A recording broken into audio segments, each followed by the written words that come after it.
Welcome to the Myself Wellness Podcast. I'm Charles Patti, the voice of Myself Wellness, along with my co-hosts Christina Thomas and Jamie Veneziale. 9 years ago, I began my journey to self-awareness and healing. Like many who have faced personal struggles, I felt lost and struggled to find lasting healing. It wasn't until I discovered alternative healing methods that I began to see a real change in my life. This show will help you unlock your true potential through healthy lifestyle practices and transformations. Join us as we explore personal stories, expert advice, and practical tips to help you step into your true potential and level up. Welcome to the Myself Wellness Podcast. First of all, I want to thank you so much for all of the content that you put out, all of the awareness that you're bringing to everything. I mean, you're really making a big difference in the world, and I salute you for that, brother. What made you embark on this journey of holistic healing and psychedelics? And I know you're a big advocate for microdosing and things like that. Where was it before? And then what made you make the shift into this direction? At the time that I first experienced plant medicine, it was July 2018. And I was a personal trainer at the time. And I was kind of just feeling overwhelmed and lost. I knew I had so much potential inside of me. And I didn't know how to access it or what actions to take to unleash it. So my intention going into that journey in Peru was just clarity. What are my gifts? And how can I share those gifts with the world? So that first experience in Peru really just gave me a very clear message, a very clear download. You have a very powerful voice and it has the ability to impact a generation, and you need to start sharing your truth. And that's kind of what put me on a path of just openly sharing more through my podcast, through social media and stuff like that. It kind of gave me the confidence to fully step into that. I want to say this real quick before I forget to say it, but it's funny because it's a few nights ago, I had a dream and I was hanging out with you and Dustin in Miami. Okay. And the thing is that we were sitting down and we were talking about collaborating to help people and stuff and spread the word. And then the next day I get a call from this guy and he's like, "Hey man, you want to have Jeremy on the show?" And I was like, "Yeah, hey, let me tell you, man, I just had a dream 2 nights ago." Was it a wet dream, Charles?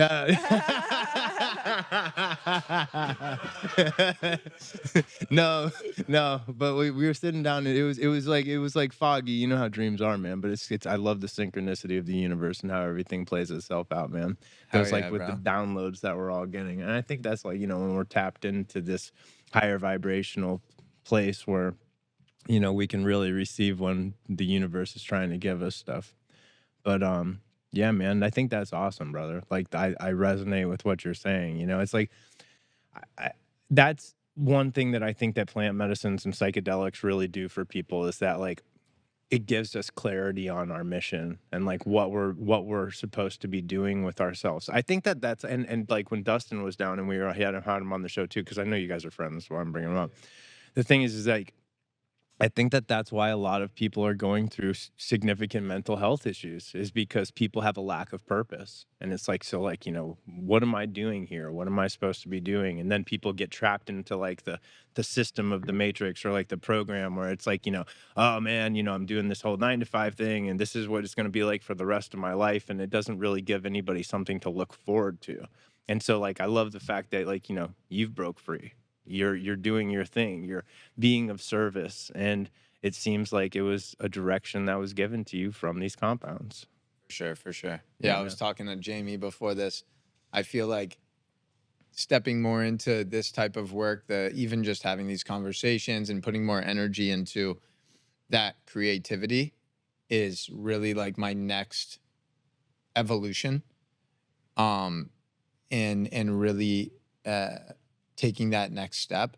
But yeah, bro, I think there's never going to be a double-blind placebo study that can measure the impact these different psychedelics have on giving you clarity on your purpose, connecting you in a deeper way to your intuition, right? Getting you more connected to your heart. Like there's no studies that can measure that. So it's really just about people experiencing it for themselves.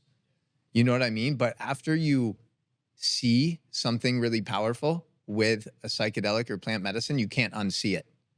That's why they say like you can literally have 10 years of therapy done in 4 hours with mushrooms, because you have all these divine downloads and profound thoughts and visions that you'll never forget. And they have the ability to transform the rest of your life. It's funny that you like, so with the mushrooms. So I told you I had quit the heroin from the DMT, and then like I was done with opiates, but I still kept going out and drinking, which always ended up leading me to doing cocaine. And so I was still doing that. And I was like, man, like, what is wrong with me? Like, why do I keep doing this? And I know it's hurting me, and I don't know why I keep on abusing myself like this. And I was like, I need to do a 5-gram mushroom trip. You know, like, listen, let me pull a Terrence McKenna, but I did +1 to make sure I did it properly, you know, being an overachiever and all. And I locked myself in my bedroom, like in pitch black, like Terrence was talking about. And I got under my comforter and I started to meditate. And once the medicine started taking effect, I started to leave my body really slowly. And then there was like vivid faces of like entities and stuff like that starting to appear. And then all of a sudden, before I knew it, I was like out in the middle of the universe where I became one with everyone and everything. And then I became one with like the source of creation or God or whatever label you want to slap on it. I was it. I was everything. I was one with it all. And I realized that after I came back down into my body that night, that after when I was taking drugs and I was abusing myself, like I was literally poisoning a piece of God. Not like that I was God, but that collectively that we're all it. And so that was really what shifted my life. I found this overwhelmingly loving feeling for myself after that. And I was like, well, if we're all it and I'm an extension of the divine, then I should probably start treating myself accordingly. And that's when I started meditating and doing breath work and going to the gym all the time and eating organic and, you know, just making that shift in my life. And so like, I think that that's really what psychedelics did for me, is it gave me the ability to love myself enough to actually want to change my life. Yeah, That's man. beautiful, bro. Thanks, man. Yeah. I feel like when I feel, and I've actually unfortunately been feeling like this more often the last few months. I feel like when I'm wasting some of my purpose and potential, it's like slapping God in the face, where I'm just like not living up to what I was put here to do. And it's always a good opportunity to check in and look in the mirror and be like, yo, how can I further align myself to what I'm actually supposed to be doing?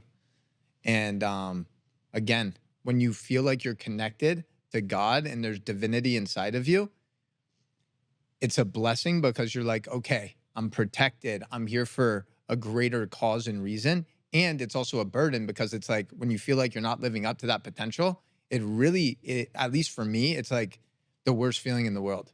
Yeah. No, being stagnant, like when you're aware like that, is like, it's almost, it's unacceptable. And it's like, and it drives me nuts too. It's like why I'm like always working. I used to be addicted to chaos in all of the wrong ways because I was trying to escape like that. And then it seems like my life is a little bit chaotic at times now, just because I'm working on so many positive things at one time to try to help the world or to try to do the right thing and raise the collective vibration. You kind of like touched on it a little bit with a direction that you're looking to head in with, like, you know, what do you see for your, like, what are your goals? What are you working on next to really help the collective, man? Yeah, I think the greatest thing that I can do, and why I was put here, is to empower others to recognize their greatness and their potential. Yeah. Right. And I can't really do that if I'm not embodying it myself. Right. So I want to do less coaching, less people relying on me for getting off of medications and things like heavy things like that. And I really want to put more of my energy into this and just creating more, speaking more, tapping into my creativity more. Because when you're in your head all the time, you're disconnected from your heart and you're disconnected from your body. When I'm at my best, I'm just in a pure flow state. There's very few people, I believe, on the planet that are better than me or more gifted than me. and I just need to put myself in position to be in that energy more. So my intention, like moving forward, is probably diminish my screen time, increase my time in nature, increase my time with this type of energy and setup. And I think that's going to be like the next evolution. So I think you're going to see just a lot more potent conversations and content. And in that process, right, hopefully other people are inspired to maybe experiment with psychedelics, or they're inspired to start sharing their story. You know, at the end of the day, I have to be embodying it first, right? So I've already mastered health, right? I've already mastered that thing. So hopefully people can just see and be, all right, like this dude might seem a little crazy, but like, look at him. Like he seems to be doing okay for himself. So hopefully they can adopt some of those healthy lifestyle habits and then take the next evolution. Because I've been thinking about this a lot. Like, what does spirituality mean? Because at the end of the day, I think there's so many people in the spiritual community that use spirituality as a mask, and they're still pieces of shit, right? Yep. So at the end of the day, spirituality has nothing to do with like charging your crystals or lighting up your Palo Santo. Like those things are amazing, amazing. But for me, spirituality is actually living a life where you're actually authentically yourself. Yeah, man. I can't remember who I heard say it recently, but like love and gratitude are supposed to be some of the highest vibrational frequencies that we can tap into. But I heard that authenticity is even a higher vibration when you're really, truly embodying and being yourself. I love listen, like this is why we're doing this. With what goes back to what you're talking about is like, I feel Dr. Ferber, our medical director and head psychiatrist, he's unbelievable. He's like, even over video, because it's all about human connection and an energetic communion and attraction, right? Where it's like we're like passing on this vibrational healing to each other. And like, I think that this is the way that it's also going to happen. How we're going to reach the masses at a faster rate is by making great content and putting it out and helping to break the taboos and stigmas associated with the medicine, and just like even like a spiritual lifestyle. I think that's taboo and stigma to a lot of people. And when I'm talking about a spiritual lifestyle, it goes back to what you're saying. I'm not talking about charging your crystals and stuff like that, or like, showing up with feathers and beads. And whether you want to or not, it's a cultural thing or it isn't, or if that's the way you want to dress, that's fine. It doesn't matter. But I think being your true, authentic self, where you're embodying a heart-centered, loving energy that you're putting out and transmuting to people, like that's what's going to shift the world.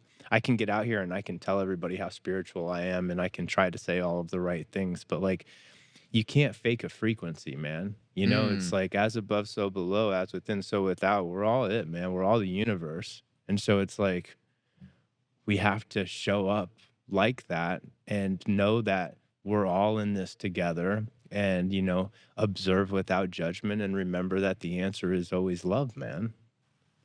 Charles dropping bars. Where do you even go from that? I love that. You can't fake a frequency. Yeah, and that's why when people say like, I love your vibe or I love your energy, right? It's literally because you are emitting this energetic frequency in your field. And if you're operating from these lower vibration emotions like fear, guilt, shame, people can feel that. And then if you're operating from a space of more enlightenment, abundance, presence, joy, people also feel that. And they want to be in your energetic field. Yeah. So when people say like, I love your energy, I love your vibe, that's exactly what they mean. Yeah. So I think, that's why in-person stuff's the best. Cause like, I'm sure you've seen people that like, you'll see their content online and then you meet them in person and it's kind of like, you kind of suck. Yeah. It's kind of like talking to somebody online, right? And then you get so excited to meet this person. And then when you finally meet him, you're like, oh, I don't really know why I was so excited to talk to you this whole time. In the program of AA, or like in 12-step programs, a lot of things that they tell people is like, don't put people on a pedestal. And it's like, it's funny because I've met some of the people that I had so much respect for, like in the consciousness space or like in the psychedelic space, where I was like, these guys are like my heroes, you know, and like, and I've met a few of them where like they weren't very nice to me. And like, and they didn't have to be like that. They could have just been like, oh, hey, you know, whatever. But I was just like, it's kind of a letdown, man. But like, that's, you know, there it goes back to like, you know, I can get out there and I can say a lot of really good things on camera or whatever. But like when you actually show up and be your authentic self where you're holding or putting out that heart centered, loving energy, you can't fake that, man. You can't put people on a pedestal. I always used to tell my friends when they were like, this might be a little inappropriate, but I would always tell my friends, I would always tell my boys if they were like nervous to approach a girl, I'd be like, bro, there's nothing to be nervous about. Just remember that earlier today, she probably took a really big, painful shit. Like, we're all fucking human. We're all human. Yes. Like, don't put anyone on a pedestal. No, man. You know what I'm saying? Like, No. So yeah, like you just got to realize that we're all humans. We're all flawed. We're all imperfect. And that's when the disconnect happens, is when you think like this person's like, maybe they're doing something amazing, right? They've just like worked through some of their shit and their limiting beliefs. But at the end of the day, we all still have, you know, our problems and our issues. The more you can just show up in a present way, just treat people like a fucking human, I think that's appreciated, you know? Couldn't agree more, man. What's up over there? Nothing. Just listening to guy talk in the corner. Oh yeah, sorry. That's why that was, but yeah, in terms of just that journey with plant medicine and psychedelics, I think a huge reason why people can be so hesitant or scared to have an experience with psychedelics or plant medicine is because you're going to see the truth. And a lot of us are living in a lie, and we kind of know we're living in this mediocre average life, but it's comfortable there, right? You might have that 9-to-5 job where you have your health insurance, where you have your 2 weeks paid vacation. It's comfortable. You don't want to leave that. You might be in a relationship where, you know, it's not bad, but it's not great. It's not so exciting, but it's safe. It's comfortable, right? What psychedelics do is they just bring all of the truth to the surface. They're like, yo, that person that you've been spending the last 4 years with, they suck. Leave them. That job you've been working, it's shitty. You can do way better. It's not challenging you enough. Leave. We see that all the time at the clinic, and then they don't want to move forward with their treatments because thinking about making that change is just too much, and it's just too comfortable to do what they were doing, so they just want to go right back because it's easier. It's funny with what Christina was saying is like, it's like we tell people sometimes we're either in the business of like saving relationships or ending relationships, or we're in the business of like having people quit their job or whatever. And the thing is that like, it goes back to, and I say this almost on every show, right? But it's almost going back to like the Alan Watts thing, where it's like psychedelic medicines are like a telephone receiver. You put the receiver up to your ear, you listen to the message, you put the receiver back down, and you apply what you've learned to your life. And I think that that's one of the things that are the issues that happens with people is like, you get the answers, but like, do you really want to listen to the answers? You know? And so I think that like that's one thing that I did differently was that like when I got a message, I just like I took it like this is what I need to do, and you take the leap and you just go, you know? Yeah, at the end of the day, there's 8 billion people in the world. I would argue pretty much all of them want the same thing. Everyone has the same goals. They want to be healthy, they want to be wealthy, they want good relationships, they want to feel at peace. But only 5% of people are actually creating that reality. And it's not because of a lack of information, it's because of a lack of action. Like actually taking what you know and applying it to your life. That's the work. Yeah. You know what I mean? You can read all the books, you can listen to all the podcasts, you can go to all the conferences, but if you don't do shit to change your actions and habits and behaviors, your life's going to stay the same. Yeah, man. You know what I mean? Yeah. And yeah, that's one of the things I'm always just challenging myself with is like, okay, cool. You're getting this information. What are you doing with it? Yes. You know? And at the end of the day, I think there's so much inaction, or it's like thinking about like, all right, you know, this could go wrong, that could go wrong. And that's why like content creation, recording, I'm just excited to be here where I'm just like, yo, I'm fucking going all into this shit. If it doesn't work, at least I know I'm giving it everything, Heck you yeah, know? man. Yeah. One thing I've heard you talk about before, and we're like really aligned on, and I'd love to get your take on it on the show here, is there's a lot of people within the spiritual community or like, the conscious people where they're like, money is evil. Mm.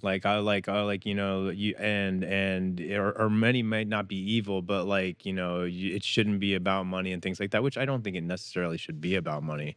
But like, it's my take on life that like, you can be a conscious capitalist and you can actually use money to do amazing things for the world.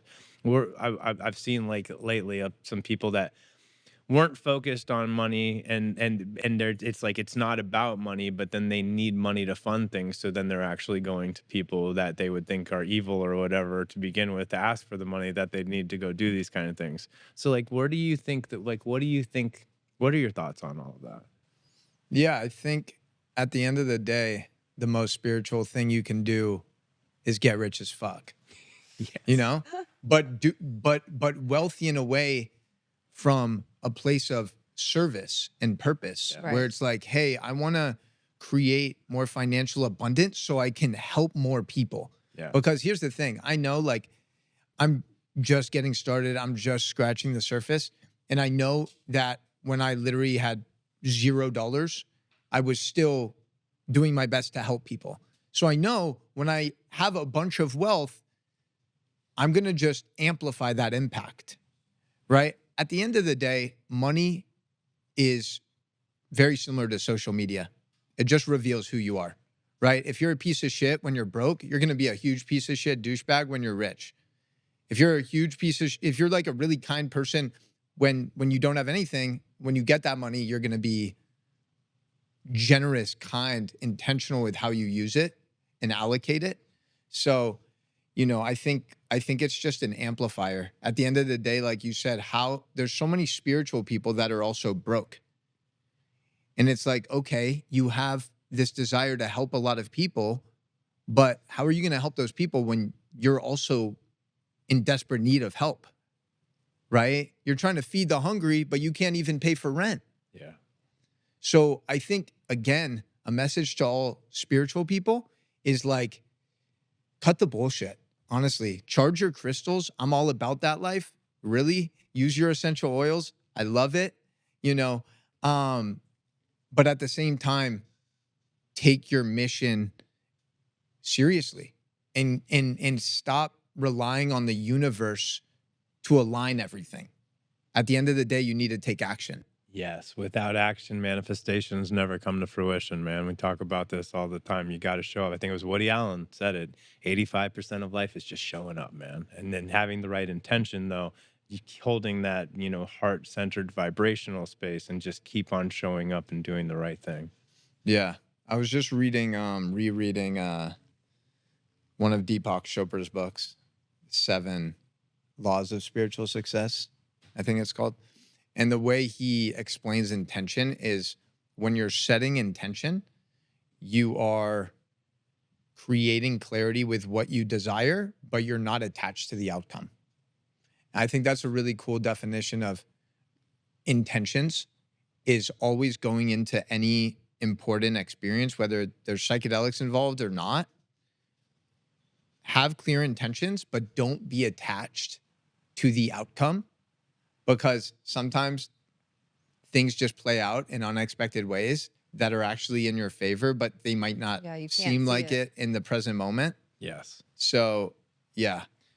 Stoicism at its finest, man. It's funny. It's like going with what you were just talking about. I'll play mental chess, right? And it's like, okay, I'm manifesting and like, this is the way I envision it playing out. And this is what my ultimate goal is, what's going to happen. And it's funny because like, I'll be seeing it play out, right? And then all of a sudden there'll be this like massive turn, like where it's like whoomp, one in a completely Shit in your different. left hand. Yeah, exactly. I think it's a good story, and you should probably tell it. Okay, let me finish this thought. So the thing is that like every time that I think that I'm dictating the way that things are going to play out, or I'm manifesting it from like, cause I'm manifesting this and it's going to happen or whatever, the universe has a funny way of showing you that you're not really in control. you know? And then all of a sudden it takes this like massive turn, and then you're like, oh man, well, that didn't happen the way that I thought it was going to.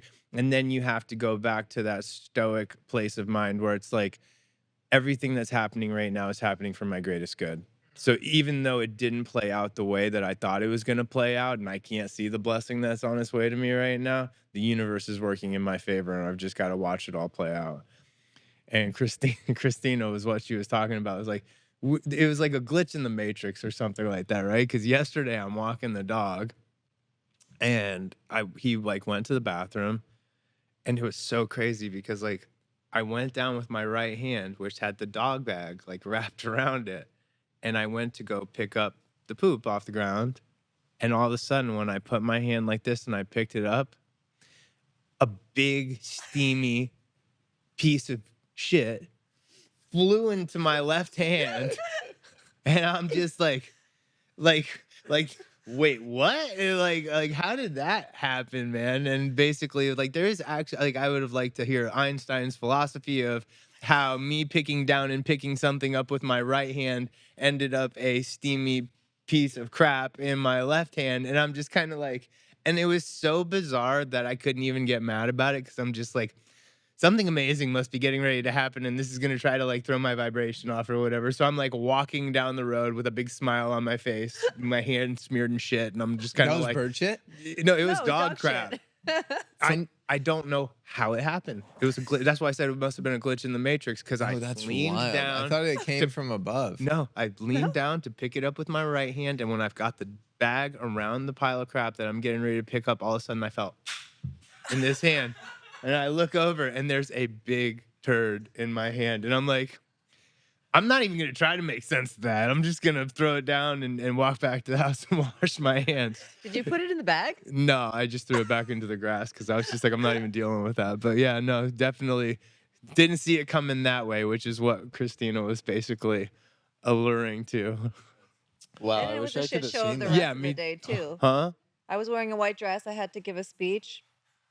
And then I got this. We were selling mushroom coffee, and I got coffee and cocoa all over my white dress. And then 5 minutes before I'm supposed to go up on stage, it was just a day yesterday, my Valentino heel broke. And I didn't have another pair of shoes. So luckily, my nurse gave me her shoes that were too big on me. But we just made it work, and we made a bunch of really great connections and met a lot of really great people. But it just Did you change the shirt you were wearing? No, I it went was, to the bathroom and I just washed it off the best I could. Yeah. It was And just one hoop after the next, but I think that actually, like, you know, we just kept smiling through everything and stayed positive. And listen, that's just like life, right? It's not even about yesterday. It's you like, just got to keep showing up. we there. just got to keep showing up, staying positive, and Don't quit. don't quit ever. And that was what our big message for everybody was at the end of her speech yesterday. It was just like, just don't quit. Those are just tough days. I feel like I've been going through that, like, but it's like been for months, where it's just like all these things keep happening. It's sometimes hard to just be like see the silver lining, you know? I get that. You get stuck in it. You get really, really stuck in it. And it's so hard to see at the other side sometimes, but like it always comes, you know? You just got to be patient and know that it's on its way. I feel like that's like the spiritual boot camp that we're here for, right? It's like every time I'm getting my butt kicked like that, it's just molding me into a better, stronger version of myself that's going to be able to, you know, get the manifestations that I've been working on so hard. And it's funny because like that's the thing is like we started the clinic. So I've never like we barely briefly met for a minute at the conference in Miami, but I smoked DMT like 5.5 years ago. I don't really do the medicines anymore. I haven't taken psychedelics in a long time, but I was told that I was supposed to quit my jobs and take a leap of faith, and that we were supposed to start a company that was going to help heal the world. And so That was 5.5 years ago. yeah, and so like you know our son, or no, it wasn't 5. It was what Yeah. 5, something like that, 5. And our son, so Charlie was 6 months old. It was probably about 5 years ago. And so after that, I went upstairs and I told Christina, so hey, listen, man, like I just got told by these higher dimensional beings that I'm supposed to quit my jobs. We're gonna take a leap of faith and start this company that's gonna help save the world. And she was just like, oh, you're nuts. Like, this is crazy. Like, you're not quitting your jobs.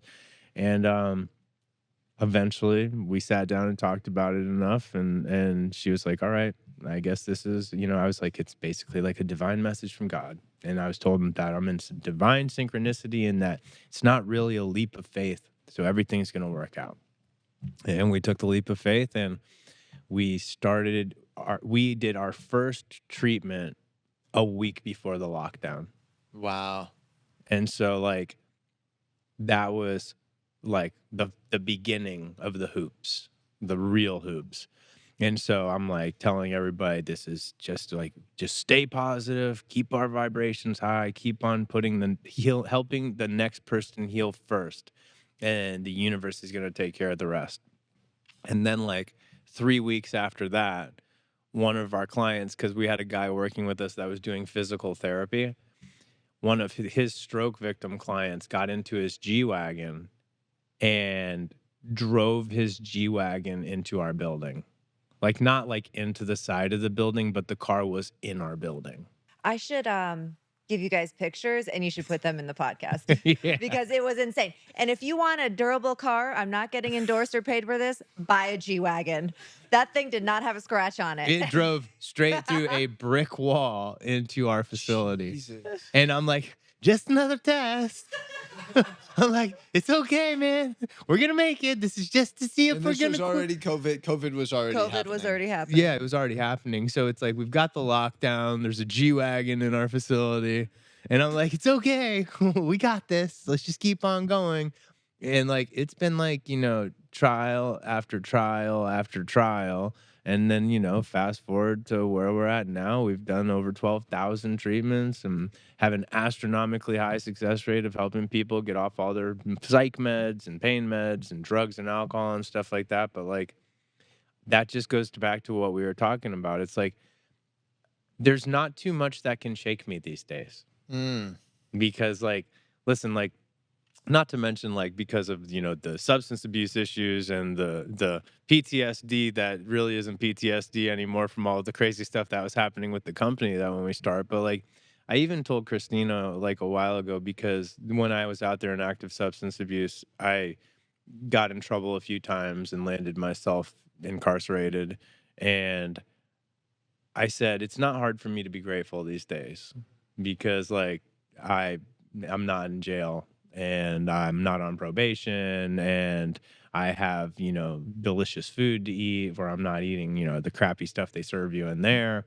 And it's like, I said, this goes back to that level of stoicism where it's like, I'm very glad that I went through all of my really dark times, because like, I'm really grateful all the time now. It's not hard for me to be grateful.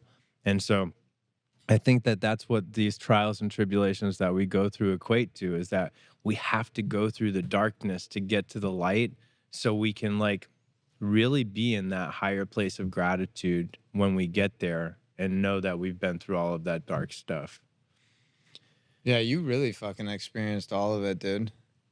So do you think DMT is one of the most effective modalities or treatments for people who have had like a lifelong problem with addiction, for kind of like just really snapping them out of it? And like, because I have a rabbi actually who does these secret missions, and he literally goes around the world in the Jewish community, people who are suicidal, and he'll go to like the family's house with a DMT pen, and 15 minutes later the kid's not suicidal and he's in a completely different space. That's so cool. That's awesome. Yeah. DMT is by far the most amazing molecule on the planet, in my opinion. And listen, and that's why we like formulated our protocols at our clinic to mirror a DMT experience, because DMT saved my life, man. And so the thing is that the one thing with DMT that is very consistent when used properly is the breakthrough experiences, right? And I think that that's like, psychospiritual experiences are really what I think trigger a lot of the actual internal healing that happens in people, because people are lost. I mean, I know I was lost, so I'll just speak about me. Like, I was super lost. And then I had this breakthrough experience where I got to see, you know, divinity and a lot of other amazing things that made my life very magical and exciting again at that point. And like, I think that everybody kind of needs that, you know, like everybody needs to see through the veil, because this system that we're in right now, it's not one that's leading people to a very mentally healthy place or fulfilled life. And then you like, you know, wonder because you see all of the awful things happening in the world, and it's like, well, if you know, God's letting all of this awful stuff happening, people question their faith, like, is there really a God? Like, you know, like what's going on?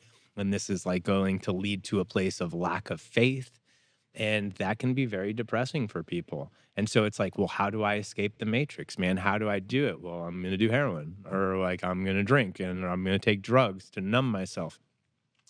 And one thing, because you were interested about heroin, I've actually like realized now that like, okay, so like life's a meditation, right? And it is. But I think, and Dr. Ferber would say, like, meditation's really the answer.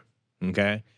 And one thing about like alcohol and benzos and opiates is it shuts your mind down and it makes you stop overthinking everything. So it's like, I think meditation's always been the answer, and that heroin got me into a really deep meditative state where it just shut off everything and I could just sit there and doze off and not have to think about all of these awful things that were going on and stuff like that. And so, but then it goes back to with what Rogan talks about, right? Where it's like, you got good drugs and you got bad drugs, right? And so the thing is that with you know, bad drugs would be like meth and heroin and, you know, crack and like all of this other stuff. And then you've got drugs that can actually be good and healthy for you, psychedelic compounds, right? Mushrooms, ketamine, DMT, LSD, all of these things. But the true way that I believe that a lot of these compounds are supposed to be utilized is for a tool for meditation, right? And so it's like, so when causing new neuroplasticity and all of this programming is happening in the brain when we're on these medicines and we're meditating properly, now it's like teaching us how to get into these meditative states without having to utilize the compound so much. And so now it's like, now I just meditate a lot, but not like people would think that you would meditate. It's like, you know, I don't have to light incense and, you know, have music, but I don't need to do all of that. I can really just kind of like drop into the present moment. It's funny. I was telling somebody before they went into a ketamine treatment one day, because I say the same thing over and over to get people. I was like, listen, always go back to your breath. Take a big deep breath in through the nose, out through the mouth, and bring yourself back to the present moment where everything's okay. And then after I got done saying that, I'm walking away from the doorway in the hallway, and I looked up and I thought to myself, holy crap, man, I'm not talking about ketamine. I'm talking about life here. And so it's like, that's what I do now. If I ever catch anything getting too heavy, or if I catch myself in another thought loop, I take that deep breath in through the nose, out through the mouth, bring myself back to the present moment where everything's okay. Yeah, it's helpful. Yeah, man. So, did you ever have any spiritual experiences with heroin, or is it just it's usually like, do you ever like have an experience where it's like you feel connected, you know? Yeah. Because it can't just be like it's shutting off your mind, because there's a lot of things that shut off the mind, but it's got to offer something. At the end of the day, life is just about chasing certain feelings and emotions. We do certain things because of the way it's going to make us feel, right? We have sex with this person, it's going to make us feel loved in that moment, right? We eat this food because it's going to make us feel comforted. We have that drink because it's going to get us out of our head. It's going to numb our emotions, right? So I feel like the game of life is just finding the healthiest outlets to chase those certain feelings and emotions, right? And at the end of the day, it comes down to not being a slave to instant gratification, right? It's very easy to get dopamine hits these days, right? You can do that. You know, you can scroll right. You can go on social media. You can go on porn. There's so many easy, accessible ways to do it. And that's exactly what these systems want, is like for us to be constantly chasing the hits of dopamine. Uber Eats, Tinder, Bumble, Instagram, TikTok, Pornhub. Like, it's everywhere. So if we're not super conscious and mindful, we're going to fall into the trap of being a slave to distraction and instant gratification rather than actually finding the healthy outlets for those things. You know what I mean? No, you're spot on. And I think like heroin, like it's definitely one of the biggest dopamine rushes that you could ever imagine. I can't remember what movie it was that I heard it, but I think it was Benicio del Toro, and he said in the movie, he was like, doing heroin is like being kissed by God. Like what you would imagine being kissed by God would be.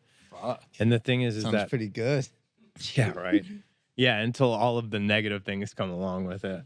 But you know, like when you're talking about spiritual experiences on heroin, I remember one time when I was like half dozing off and half not after using it. It was weird. It was like I was in a ship and I was flying over the desert in Egypt, and there was pyramids everywhere and stuff like that. So it's like I think I was definitely tapping into something back then too when I was doing it. But this kind of like just goes back to it being a chemically induced meditative state, just not a really healthy one, you know? Yeah. What do you? Because we all have addictions.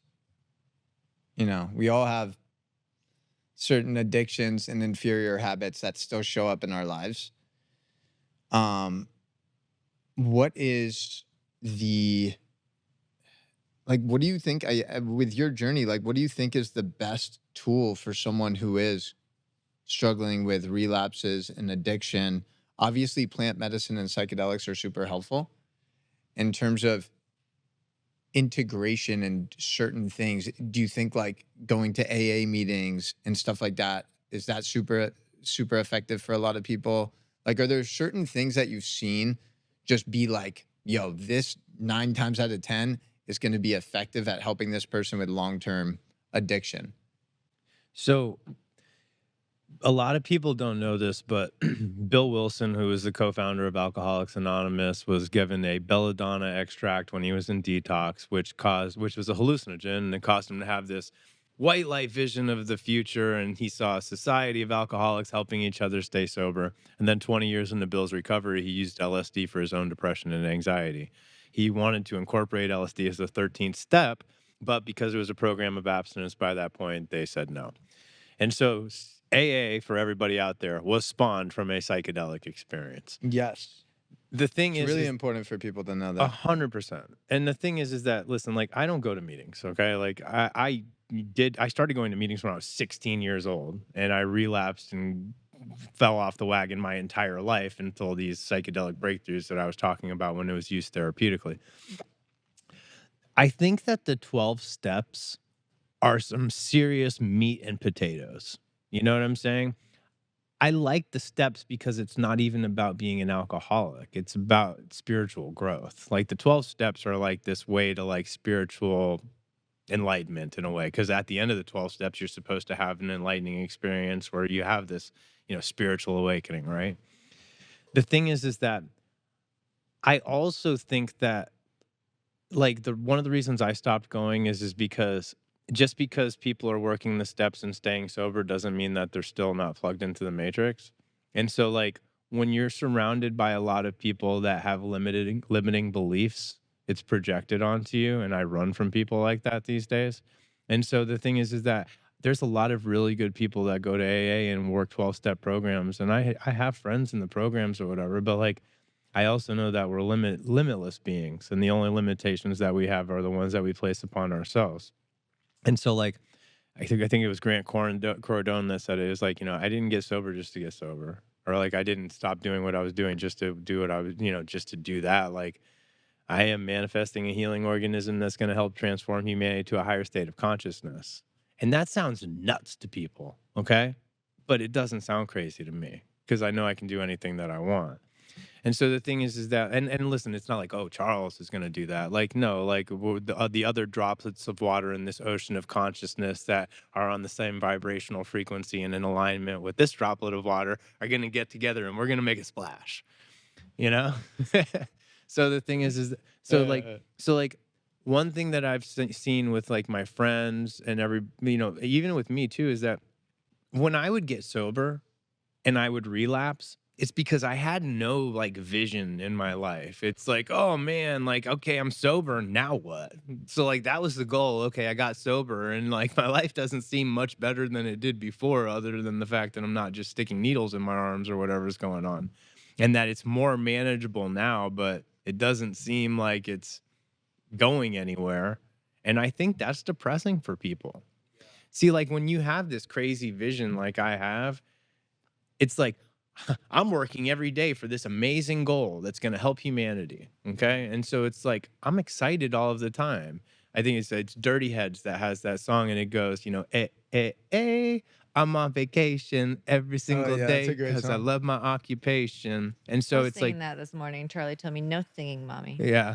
But the thing is that like now I'm like working towards something all of the time, and I found something even better than drugs, and that's helping people. The high that I get from sitting down and holding space for somebody and working one on one with them and watching them through their healing journey surpasses any kind of high that I used to get. The goosebumps, the tingles, the vibrating, like that's amazing. And like that's a real thing. You just have to get yourself to a place where like, you've healed enough so you can hold that space for people, and like, and listen, and like by me, no means am I sitting here trying to tell anybody that like I'm healed and this is the healing journey and not the destination. We're all walking each other back home, as Ram Dass would say. But like I'm definitely the better place than I've ever been in my entire life before. And I definitely feel like I can hold that space for people, and not from a hierarchical sense where it's like, hey, I'm here to teach you because I'm the almighty guru and I've got all your answers for you. It's like, no, I've been through a lot in my life, and I've made it out to the other side from a lot of those negative things. And, if something that I've done that worked for me sounds like it might work for you, well, here, man, and try to pass the torch on. It seems like a very valuable tool for people who are struggling with addiction would be to really just have a deep conversation with them, help them like discover what they're passionate about, what lights them up other than drugs, other than substances, and how can we direct them in a place where they're actually able to pursue that passion every day. Ultimately, I think people who have a past of addiction are so powerful. Like if you've overcome addiction, you can overcome anything, right? And if you can drive that addictive personality to something that's actually purposeful and beneficial for humanity, limitless potential. Yeah. That's why I think a lot of people who do get out of addiction, they actually go on to do big things in the world. Yeah. Addictive personalities is a superpower. You just got to learn how to channel it properly. Yeah. I mean, whether you like the guy or not, like Wes Watson's a good example of that. I mean, like, he used to have an addictive personality, and now he channels it into, doing all of the stuff that he's doing. I mean, like, I definitely think he's not putting a lot of loving energy out sometimes. So I'm a little bit different with my delivery than that. But that being said, though, you got to respect the guy. He's out there making some moves, and he talks about this, it's the addictive personality channeling into something positive. When it comes to like substance abuse and drug addicts and stuff like that too, drugs and alcohol are just a symptom of an underlying issue, usually stemming from a traumatic experience or the loss of a loved one or something like that, right? And so like I think that psychedelics have the ability to get to the root issue and the root cause of why people are self-medicating to begin with. And then the lack of all like the lack of loving for feeling for themselves, the feeling being unworthy and things like that. I mean, like a lot of times people come out of the treatments at our clinic, and these people will be in their 30s, 40s, and 50s, and they're in tears because they're like, I just love myself for the first time in my entire life. And so like having that respect and that love for yourself and knowing that you're worthy of having a good life and worthy to receive and give love, I think that is a huge part of it as well. Dr. Ferber will tell you, he's like, love is the healing force. And then he also goes to say this, that the root of human suffering comes from identification with the self. Meaning I'm Charles and I'm 42 years old and I used to be addicted to heroin and I was 100 pounds heavier than I am now because I was addicted to food and stuff like that too and everything. And see, the thing is that like, in the oneness or the absolute of everything, Charles, is just a concept. You know, to conceptualize that we're anything separate from this ocean of consciousness, which is one, is just a concept. So it's like, you know, I am the I am, and so are you, and we're all in, and we're just experiencing the experience of life in this roller coaster ride right now. And so it's like, I when you actually experience that oneness and then you hear that and it starts to make sense about being a concept, it takes the personalization out of things so much. I think a lot of drug addicts and alcoholics get stuck in this victim mentality where it's like, you know, this horrible thing happened to me and God's punishing me and life isn't fair and the world isn't fair and everybody's against me and stuff like that. And it's like, now you have to go to this level of stoicism where this is the synchronistic flow of the evolution of consciousness and everything's perfect and it always has been. See, like, I was perfect when I was hooked on dope. I was perfect when I weighed almost 300 pounds. I was perfect in all of those times because I had to go through all of those things in order to get to where I'm at today so I can be at the highest level of service. You know, and so like I think that through our suffering we find our purpose. And I think that people that have substance abuse issues and alcohol problems need to realize that they're going through what they're going through so they can be of the highest service possible and be a light for somebody else that's still sick and suffering at the end of the day. And I think if we can shift the narrative from what this is what I don't like that AA and 12-step programs teach people is like, you know, starting off the whole meeting and hey, you know, hey, I'm Charles and I'm an alcoholic and you know this and it's like I am not going I said it on the show right now. I will never say I am this. Like I'm never going to say I am that word because I am is the most powerful statement that we can use. So it's like, you know, I am Charles and I am manifesting my own reality. And I might have been through a lot of crap in my life, but it all led up to where I'm at. So now I can really manifest something amazing. That's interesting. So that's how they start the meetings. My name is, and I am an alcoholic. That's how you have. It's like you have to be real with yourself with where you're at, I guess. Well, but even the people that aren't even like it's like when you start talking during the meeting, you're like, hey, I'm Charles, and like that's how people will say it over and over again, even if they got 20 years of sobriety. And it's like, really? so you're just like now you're labeling yourself as this defected person that like is this is my identity now, right? This has become my whole identity. And it's like, no, like that was just a blip of something that I went through in my life. It doesn't mean I need to hold on to that anymore. And like, and I'm not really a big fan of the whole, you know, drug addiction or alcoholism is a disease thing either, because the thing is that like, that also is telling people that they're broken, that there's this bad, that you're this broken person, that you have this disease of alcoholism and stuff. I think it's more of a spiritual malady, meaning like, you know, we're in some darkness and we've got some lower vibrational things that we might need to vibrate off ourselves so we can vibrate higher. And I think that working the steps is actually a huge part of raising people's vibrations. And it also gets people out of a victim mentality.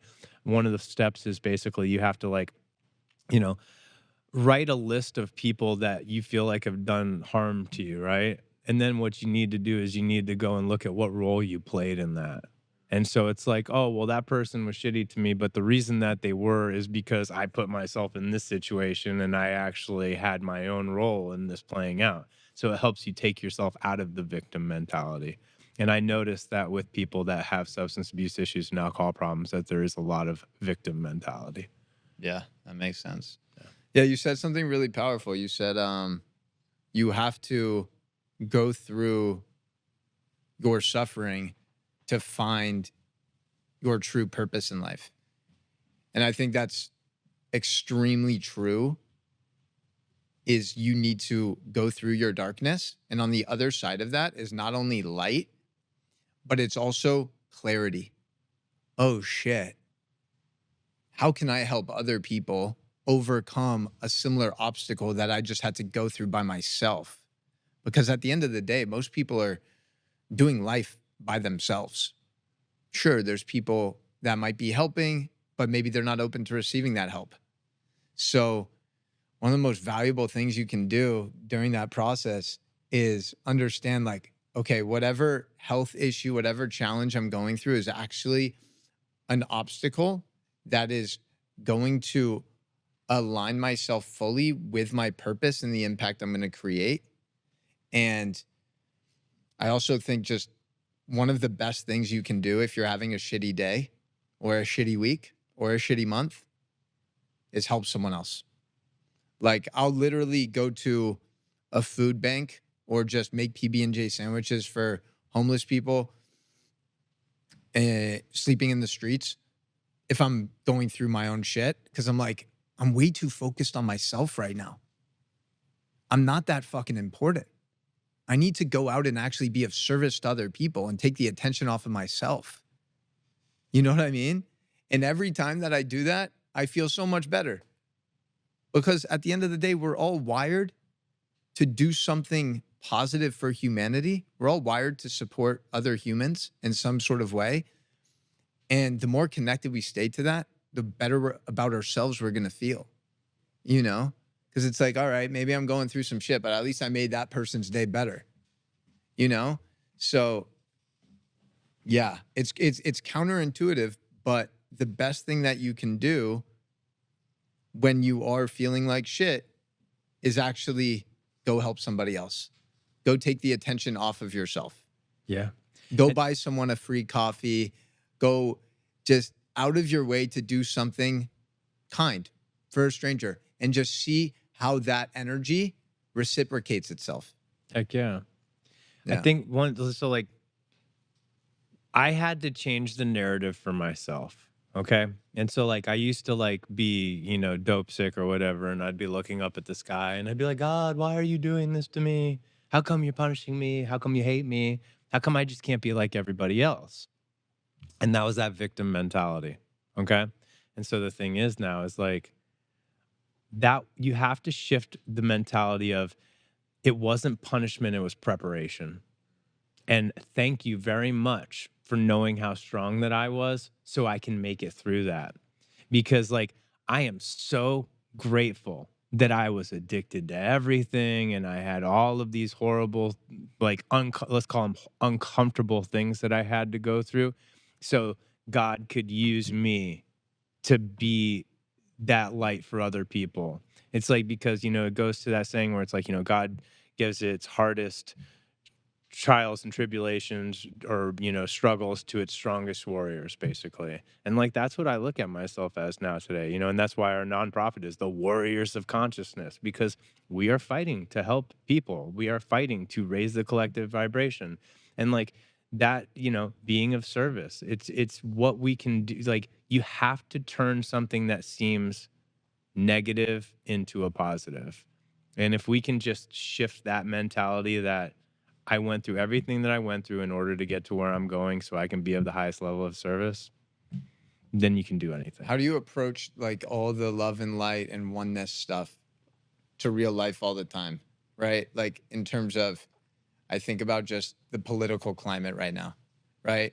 I have so many people who said like, you know, even people that I really respect their opinions. I had a couple like mentors basically tell me like, yo, Jeremy, I know you have these strong opinions about what's happening in the Middle East or what's happening with politics, but like, remember that you're here to just help everyone, right?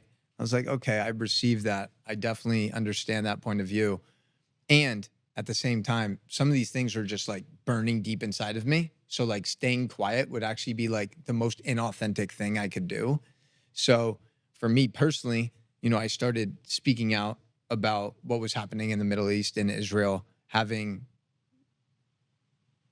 being the fact that like I lived there for 9 months, I'm Jewish, and I actually have a connection to what's going on. As most of these people, 99% of people, they don't know shit. They're just trying to be, they're trying to do the thing that they think is the right thing, but they don't really know what the right thing is because they don't understand the situation, right? So for me, like the last 12 months has been a really challenging, interesting journey of like, yes, I'm very much so in this spiritual space and believing in oneness and connection and peace and love. And I also believe in truth. I believe that there's right and wrong. I believe there's good and evil forces in the world. And I believe that part of my role is to actually expose these evil forces.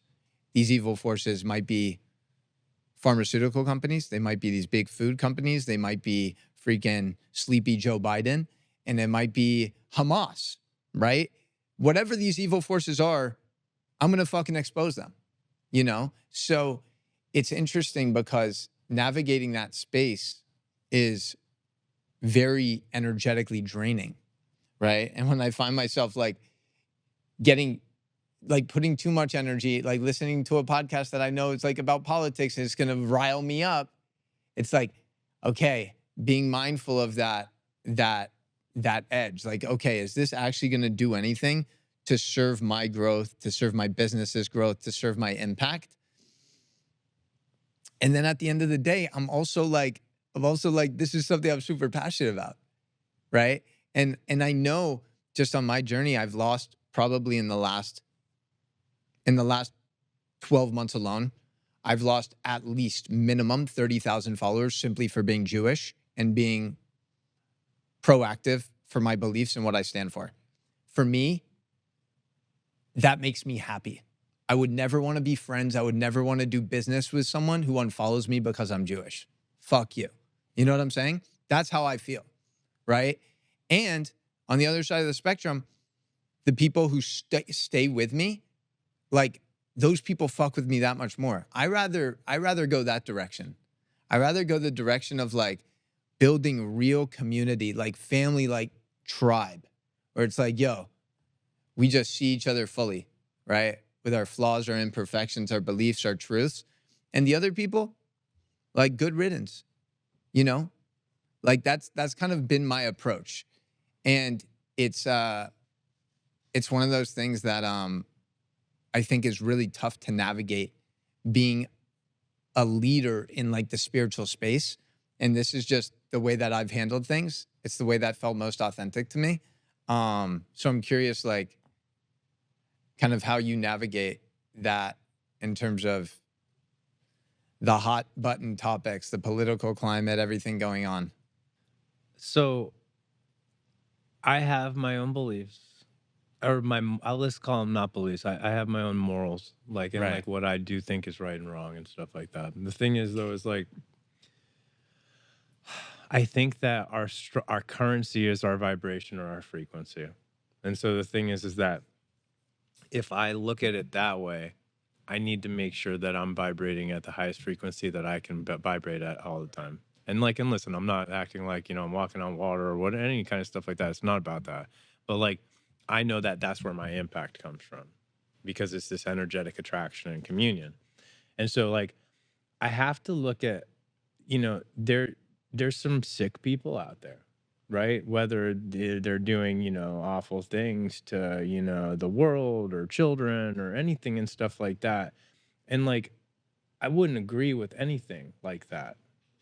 And I think that like what you have to look at is like, how can I be of the best service possible? Mm. And so I've said it before, and like, this is really where I'm at with it, is like, I feel like this is a war that can only be won with love.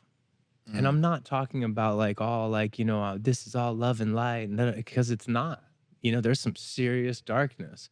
But I also have to believe back to the synchronistic flow of the evolution of consciousness, and that this is a divine orchestration. And so like, I have to really believe in my core that whatever's happening is happening to lead up to something that's going to be more amazing than anybody could ever possibly imagine. And so like, Even the dark is divine. and that's the thing. Like, you know, it's like my darkest days made me the man that I am today. And so like, I have an appreciation for the dark, not for hurting people or any of that stuff. I'm not being weird, okay, or evil by any means when I say that. But I think when we're here and we're watching these horrific things happen in the world, that who knows if when something like that happens to somebody, that they don't go to this paradise, like this higher vibrational frequency, and that like, you know, maybe they're not in physical form, or maybe they're in physical form on another timeline or whatever. There's all of these unknowns.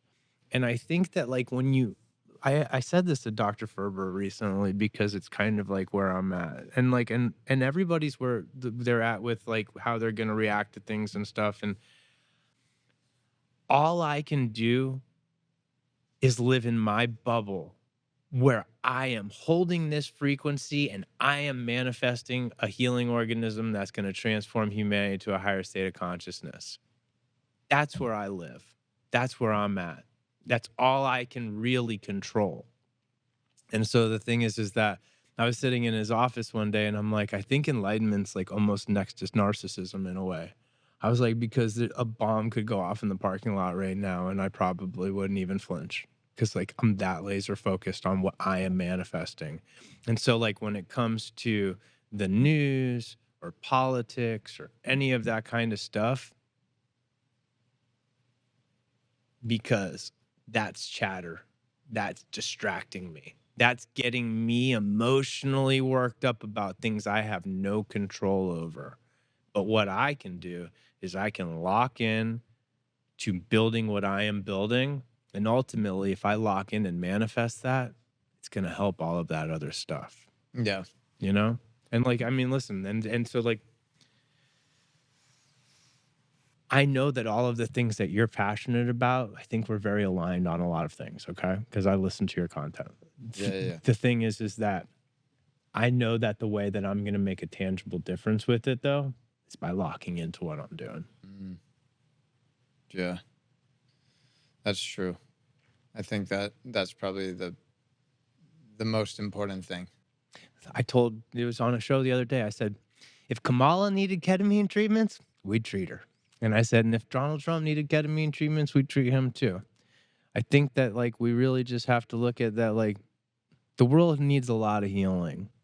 And we got to be the ones that are holding that frequency where we're going to help people heal no matter who they are or what their ethnic background is or what their religious beliefs are. You see that AI clip of Trump doing ayahuasca? I saw your video of it. I love it. I mean, I really do believe that everyone who is aspiring to be in a political role in America, I truly believe that it should be a requirement for every politician to sit with some sort of plant medicine or psychedelic before they're actually leading their city, leading their state, leading their country, right? Because if you're leading from that energy of like a lot of trauma, a lot of unhealed wounds, how do you think that's going to manifest into society? Yeah. So what would the world look like if our governors, our senators, our congressmen, our congresswomen, our president actually sat with themselves with these medicines and did that deeper work? That would be fucking cool. Graham Hancock used to say, before somebody takes political office, they should have to sit with ayahuasca 10 times. Okay. Or just once. And I agree. I agree with that. I'll settle for just once. I agree, man. Like, listen, like I've been saying it since I had my breakthrough, a decade ago, even before I got my life together. I'm like, if the world was like, based around psychedelics rather than, alcohol consumption and all of these kind of things or whatever, it would be a completely different place. And I think that if anybody's going to lead this show in the right direction, it's going to be somebody that's had some sort of awakening experience. I know it's like, it's not, he's not going to take office or whatever, but I think RFK has a lot of things I'm aligned with. For sure. RFK's dope. Yeah, 100%. And so, but he's into psychedelics. Right. So the thing is that I've been convinced for a long time now that psychedelics were going to completely change the world. And that's why I'm so honored to be a part of this movement that's really, with what you're doing as well, bringing this message out, putting this content out, helping people heal, assisting them on their healing journeys, because we're the ones, we might not be in political office, but we're the ones making the shift, man, from a non-egotistical standpoint. Yeah. And you can cut this if you want, but I'm going to use it. If somebody is on the fence for the election in November, look to RFK. He's going to be supporting Trump. He actually cares about holistic health. He cares about bringing down big pharma, and he cares about children. At the end of the day, like, you watch these election debates with Trump and Kamala Trump, they're not even talking about like health. They're not even talking about the future of children. It's so demoralizing to see that, you know? And that's just a subjective point of view. Like, regardless of what side you're on, it's like, it's sad to see the real root issues not being discussed, you know? And bringing RFK into the picture with him actually having a voice, I think would be absolutely amazingly beneficial for the future of America, you know? So I'm excited for what that possibility looks like, because I know he's overcome addiction. I know his family members have used plant medicine for many healing experiences. And the guy just cares. At the end of the day, he actually cares. Like, he cares about the American people, you know? And that's refreshing. Someone who just, he's not doing it for the money. He's doing it because he actually just wants to make this place a better society. It's gotten so bad, bro. So if we can bring some of these things to light, hoping RFK can definitely help with that. Yeah, for sure. Heck yeah, man. This was great. This is fun, man. Yeah, it was. It's crazy that you were 300 pounds too. Like, a lot of different addictions and obstacles you've overcome, because now you're fucking, like, if I didn't know you, I would think you're like a retired Major League Baseball player. You know what I'm saying? You kind of have that vibe. Thanks. He's got the thick thighs. Yeah. No, I appreciate you, man. Yeah. No, listen, dude, it's like, you know, it was everything, man. Like gambling, sex, drugs, alcohol, food. You went through all those addictions? everything. What would you say is it? It's probably hard to answer, but like, what would you say is the worst? Like, the worst and the hardest to get out of? Honestly, I know this is going to sound crazy to people, but I almost think alcohol is the worst. I mean, not necessarily the worst. In my life, it probably was, but the hardest too. Because like, drinking is so socially acceptable. Like, listen, like, I don't go out everywhere and see piles of heroin.